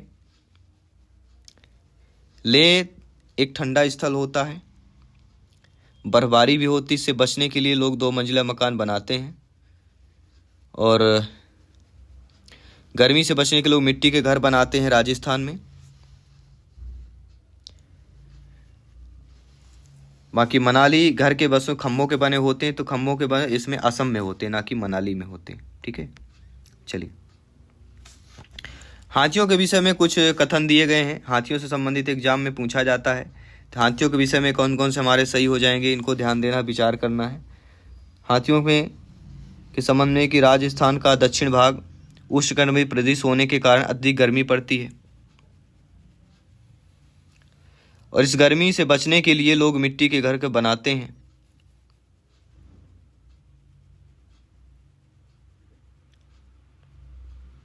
ठीक है, तो ये आप लोग बताइए हाथियों के बारे में क्या क्या इन पे सही होगा। मिट्टी के घर वाले तो हो गए, उससे एक प्रश्न आएगा, लेकिन इससे प्रश्न भी आएगा हाथियों के बारे में। हाथी बहुत कम आराम करते हैं, एक दिन में केवल 4 घंटे सोते हैं। ठीक है, यह भी प्रश्न पूछा जाता है। और दूसरा है, एक बड़ा हाथी एक दिन में 200 केजी से अधिक पत्तियां झाड़ियां खा लेता है। ये भी थोड़ा सा अलग प्रकार से प्रश्न है। ठीक है ना, तो इन चीज़ों को समझना है साथियों, और जितना ज़्यादा समझेंगे उतना बेहतर होगा। तो पहले हो गए, इन्हें पानी और कीचड़ खेलना बहुत पसंद आता है। फिर हाथी बहुत कम आराम करते, दिन में केवल 2 से 4 घंटे ही सोते हैं। और किसी हाथी के झुंड के सबसे बुजुर्ग इनकी जो हथनी ही सभी फैसले लेती है। तो कौन कौन सा सही हो जाएगा यहाँ पे? सी, डी और ए। ठीक है, चलिए अब हिंदी भाषा की बात कर लेते हैं। हिंदी भाषा भी आपके स्क्रीन पर आ चुकी है। हिंदी है हिंदोस्ता हम। हिंदी तो बहुत ही अच्छी है, और हिंदी लैंग्वेज की बात करूँ तो बहुत ही प्यारी भाषा होती है। अगर आप समझ पाएँ तो बहुत अच्छी है। पहले पाठ्यक्रम दिया गया है, गद्यांश है, ये पाठ्यक्रम को कक्षा क्रम में बहुत कड़ाई के साथ बांध देने के परिणाम स्वरूप बच्चे का विकास एक अनवरत प्रक्रिया नहीं बन पाती है और इस प्रकार से गद्यांश पद्यांश दिए रहते हैं, इन्हीं प्रश्नों को हल करना पड़ता है। कि पाठ्यक्रम का निर्माण करते समय बच्चों के किसका ध्यान रखा जाना चाहिए, तो सिंपल सी बात है, क्षमताओं और रुचियों को ध्यान रखना चाहिए। ये तो हम गद्यांश को बिना पढ़े भी कुछ प्रश्नों को हल कर सकते हैं। ये संभव है कि अलग अलग बच्चे अलग अलग विषयों में क्या रखते हैं, जो अलग अलग बच्चे होते हैं वे अलग अलग विषयों में भिन्न भिन्न रुचियाँ रखते हैं। फिर इसके बाद है कि पाठ्यक्रम को पाठ्य पुस्तकों का जो है पर्याय शब्द जानते हैं कि नहीं आप लोग? पर्याय किसका पर्याय होता है? तो पर्याय नहीं होना चाहिए, बल्कि यह बच्चों को सर्वांगीण विकास से होना चाहिए, जिनमें सामाजिक, मानसिक और शारीरिक रूप से शामिल होता है। फिर अगला है, बच्चों को यह छूट दी जानी चाहिए कि वे अपनी रुचि क्षमता के अनुसार किसी विषय की विस्तृत जानकारी प्राप्त कर सकें। यह स्थिति कैसी होगी? तो यह स्थिति बिल्कुल सराहनीय होगी। बे उपसर्ग का प्रयोग किस शब्द में नहीं किया जा सकता है? उपसर्ग प्रत्यय से प्रश्न आएगा। बेबस, बेअदब, बेईमान, बेफजूल, क्या इसमें बेफजूल कर सकते हैं? फजूल वैसे भी बेकार शब्द को परिभाषित करता है, तो अगर फिजूल में बे जोड़ दिया जाए तो बेफजूल का भी वह मतलब नहीं आएगा, क्योंकि फिजूल ऑलरेडी वह है, बना हुआ है। बे लगा देना मतलब बेकार शब्द हो गया, बे लगाना मतलब बेकार, तो फिजूल तो ऑलरेडी बेकार है, तो उसको डबल डबल हो जाएंगे उपसर्ग, तो डबल उपसर्ग शब्द सही नहीं बनेगा, इसलिए डी में नहीं किया जा सकता है। फिर अगला देखें, प्रतीक्षा शब्द से एक नया शब्द बनाना है, तो अगर प्रतीक्षा शब्द हमें एक शब्द बना तो प्रतीक्षारत, प्रतीक्षा शब्द से बनने वाला शब्द जो है प्रतीक्षारत है। वर्ष में एक प्रत्यय लगाने पर नया शब्द क्या बनेगा? तो वार्षिक बनेगा, और वार्षिक को शुद्ध रूप हम कैसे लिखते हैं? वार्षिक। इसके बाद जो अगला प्रश्न देख लेते हैं, अनुच्छेद के आधार पर कहा जा सकता है, अनुच्छेद के आधार पर क्या कहा जा सकता है? कि पाठ्यक्रम में लचीलापन होना चाहिए। अब ये गद्यांश एक और है कि आज जब भी कोई गांव का नाम लेता है तो एक अलग ही छवि उभरती है। यह छवि कहती है कि गांव कहाँ गरीबी है। क्या छवि कहती है? कि वहाँ गरीबी है, वहाँ अशिक्षा और अज्ञान है, वहाँ अंधविश्वास है, गंदगी है, बीमारी है। हमारे विचार करना है कि सच क्या है। क्या हमारे गांव ऐसे ही थे जैसे आज हैं? आज जो गांव की दुर्दशा हुई है उसके लिए जिम्मेदार कौन है? इन सवालों को पड़ताल करने के लिए हमें नई समझ बनानी और गांव को सही स्वरूप की पहचान करनी। इस प्रकार से कुछ गद्यांश है और इनसे संबंधित प्रश्न आइए देख लेते हैं। ज्ञान के नहीं होने का शर्त क्या है? तो ज्ञान नहीं होने का शर्त ही होता है सृजन और उत्पादन। अनुच्छेद के आधार पर क्या कहा जा सकता है? तो अनुच्छेद के आधार पर गांव में नकारात्मक परिवर्तन भी हुए हैं, ये कहा जा सकता है। गांव को ठीक से समझने के लिए क्या जरूरी है? तो गांव को अगर ठीक से समझना है तो उसके लिए जरूरी है स्वयं गांव में जाना पड़ेगा। फिर आपका अगला है कि गांव को प्रयोगशाला क्यों कहा गया है? तो गांव को प्रयोगशाला इसलिए कहा गया कि ज्ञान को कर्म की कसौटी पर कसा जाता है। फिर अगला है फर्स्ट हैंड समझ से तात्पर्य क्या है? तो फर्स्ट हैंड समझ से तात्पर्य स्वयं के अनुभव से समझ बनाना। इसके बाद है शिक्षित शब्द से प्रत्यय निकालना है। तो शिक्षित शब्द में अगर हमें प्रत्यय निकालना हो तो इत प्रत्यय निकल आएगा, प्रत्यय बाद में लगता है और उपसर्ग पहले लगता है। गांव की छवि में क्या शामिल नहीं है? तो गांव की छवियों में गंदगी, अशिक्षा, ज्ञान ये शामिल है, लेकिन कर्म शामिल नहीं है। ठीक है, यही तो बताया गया, स्टार्टिंग में ही बता दिया गया। प्राथमिक स्तर पर कौन सी गतिविधि बच्चों की मौखिक अभिव्यक्ति के विकास में सबसे कम प्रभावशाली होगी? देखिए, सबसे ज़्यादा जो प्रभावशाली होती, पहले वो जान लीजिए आप लोग। सबसे ज़्यादा जो प्रभावशाली होती है उनको जानना बहुत ज़रूरी है आप सभी के लिए, क्योंकि ज़्यादा चीज़ें, जो ज़्यादा शब्द होता है वो ज़्यादा आकर्षित करता है। देखिए, घटना का वर्णन, कहानी को अपनी भाषा में कहना, चित्र दिखाकर कहानी कहलाना, लेकिन कहानी को शब्द से दोहराना, ये मौखिक अभिव्यक्ति विकास में सबसे कम होता है। इसके बाद है कि मुहावरे लोकोक्तियों के प्रयोग के संदर्भ में कौन सा कथन उचित होगा? तो मुहावरे लोकोक्तियों के बारे में कि ये भाषा प्रयोग की क्या बनाते, भाषा प्रयोग को प्रभावी बना देते हैं। फिर अगला है मीता ने सभी बच्चों को एक अनुच्छेद दिया जिसमें हर 5वें शब्द की जगह रिक्त स्थान था जिसे बच्चों को भरना था, तो मीता ने किसका प्रयोग किया? तो मीता ने कहीं ना कहीं क्लोज परीक्षण कहला जाएगा। इसको हम क्या नाम देते हैं? क्लोज परीक्षण एक नाम देते हैं। उसके अकॉर्डिंग ये आपका सही हो जाएगा, क्लोज परीक्षण। क्योंकि इस क्लोज परीक्षण द्वारा क्या होता है, बच्चों में मानसिक अभिवृद्धि के बारे में जानकारी प्राप्त की जा सकती है। फिर अगला प्रश्न है, बच्चों में खाली स्थान के माध्यम से लेखन कौशल का विकास करते हैं। तो बच्चों में जो है रेखांकन और चित्रांकन के माध्यम से लेखन कौशल का विकास होता है। मुदिता अक्सर सा को सा बोलती है। मुदिता की भाषा शिक्षिका के रूप में आप स्थित के बारे में क्या कहेंगे? यानी शाह शरीफे वाले को शाह सरौता वाला शाह बोलती हैं। इसमें जो भाषा शिक्षिका के रूप में इस स्थिति को आप कैसे समझा पाएंगे, बेहतर बना पाएंगे? तो क्षेत्रीय भाषा का प्रयोग करके आप बता सकते हैं। निम्नलिखित में से कौन सा प्रश्न बच्चे की भाषा क्षमता के विकास में सर्वाधिक सहायक होगा? तो सर्वाधिक सहायक होगा, तितली कली के पास कब गई होगी और क्यों? क्यों सहायक होगा? इसका रीजन भी है, क्योंकि अपसारी चिंतन में बच्चे किसी भी विषय वस्तु के बारे में भिन्न भिन्न प्रकार से सोचते हैं। क्या क्यों वाले शब्द जो होते हैं। फिर अगला है, सामाजिक अंतःक्रिया का अवधारणा किससे संबंधित है? तो सामाजिक अंतःक्रिया की जो अवधारणा होती है वो आपके वाइगोत्स्की बने पर समाज शब्द का संबंध वाइगोत्स्की से बहुत ज़्यादा इनका तगड़ा रहता है। स्किनर ने भाषा सीखने की प्रक्रिया में सर्वाधिक बल जो है किस पर दिया है? देखिए, अब जब भी स्किनर की बात की जाती है तो आप सभी लोग जानते हैं, कई बार हम बता चुके हैं आप सभी लोगों को, स्किनर अर्थात अनुकरण की बात होती है। बच्चों की भाषाई क्षमता के आकलन के लिए सर्वाधिक जो सहायक हो जाता है, सर्वाधिक सहायक बच्चों के परस्पर अनौपचारिक जो बातचीत होती है वो सहायक होता है। कौन सा प्रश्न कक्षा में बहुभाषिकता को पोषित करता है? तो बहुभाषिकता को पोषित करने वाला और कोई नहीं, फूलों के नाम अपनी भाषा में लिखो, क्योंकि अपनी अपनी भाषा में लिखेंगे तो बहुभाषिकता हो जाएगी। इस कहानी में पहाड़ी घाटी शब्दों का इस्तेमाल हुआ है। पहाड़ी इलाके से जुड़े हुए और शब्द सोचकर लिखो। ये अगर अभ्यास कराया जाए बच्चों को तो ये प्रश्न का उदाहरण किस प्रकार से हो जाएगा? तो ये आपके शब्दकोश का विकास इसमें होगा। शिक्षण प्रक्रिया को रुचिकर बनाने में खालिस्तान शिक्षण सामग्री सहायक होती है। तो कौन सी शिक्षण सामग्री होती है? वह विद्यपूर्ण शिक्षण सहायक जो सामग्री होती है वह सहायक होती है। प्राथमिक स्तर पर भाषाई क्षमताओं का विकास करना, तो उसके लिए कौन सा साहित्य 2 खाली स्थान दिए गए हैं। तो इसमें आपका विकास साध्य होता है और साहित्य साधन कहलाता है। प्राथमिक स्तर पर कौन सा भाषा शिक्षण का उद्देश्य नहीं होगा? देखिए, भाषा शिक्षण का उद्देश्य अपने द्वारा कही गई बात को तार्किक पुष्टि करना, भाषा का सृजनशील कल्पनाशील प्रयोग करना, रचनाओं के माध्यम से विभिन्न विषयों से जुड़ना, ये हो गए। लेकिन भाषा संबंधी व्याकरण को पूर्णतः कंठस्थ करना ये नेगेटिव हो जाएगा। और अंतिम प्रश्न है कि कक्षा में भाषा की खाली स्थान के प्रति बनकर उसका उपयोग भाषा शिक्षण में करना चाहिए।